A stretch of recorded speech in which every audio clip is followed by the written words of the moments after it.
రాతోడు ఇంటికి రాగానే, "రాతోడు నువ్వొక్కడివే వచ్చావేంటి? ఆయనెక్కడ? నీతో పాటి రాలేదేంటి?" అని బాగి టెన్షన్ పడుతూ అడుగుతూ ఉంటుంది. "సార్ కనిపించటం లేదు మిస్సమ్మ" అని రాథోడ్ చెప్పగానే, "ఏంటి? ఆయన కనిపించటం లేదా?" అని బాగి, "ఏంటి అమర్ కనిపించటం లేదా?" అని మనోహరి ఇద్దరు చాలా కంగారు పడుతూ ఉంటారు.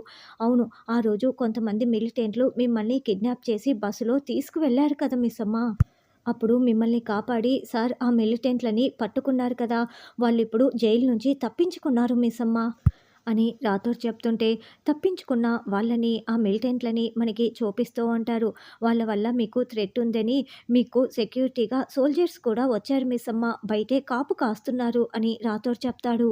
ఒక లేడీ, ఒక జెంట్ ఇద్దరు మిలిటెంట్లు ఇద్దరు రౌడీలతో మాట్లాడుతూ ఉంటారు. "మీకు కావాల్సిన అన్ని ఏర్పాట్లు నేను పూర్తి చేస్తాను. ఈరోజు రాత్రికి మిమ్మల్ని ఈ బార్డర్ దాటించేస్తాను" అని రౌడీ మిలిటెంట్లతో చెప్తూ ఉంటాడు.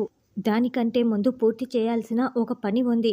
మమ్మల్ని కొట్టి జైల్లో పెట్టిన అమరేంద్ర అంతు చూడాలి.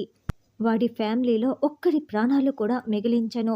అందరి ప్రాణాలు తీసేస్తాను. అమరేంద్ర కోసం నా వేట మొదలు పెడతాను" అని కత్తి పట్టుకొని అతను చెప్తూ ఉంటాడు. అమర్ రోడ్డు మీద నడుస్తూ వెళ్తూ ఉంటాడు. అయితే అమర్ ఏదో అయోమయంగా టెన్షన్ పడుతూ రోడ్డు మీద వస్తున్నట్లు మనకి చూపిస్తూ ఉంటారు.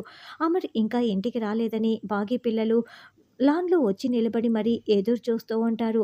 మరి అమర్ ఇంటికి వచ్చే రూట్ మర్చిపోయాడా? ఇప్పుడు ఈ మిలిటెంట్లు దాడి జరిపినప్పుడే అమర్‌కి గతం గుర్తుకు వచ్చేస్తుందా అన్నది రానున్న ఎపిసోడ్‌లో తెలుసుకుందాం.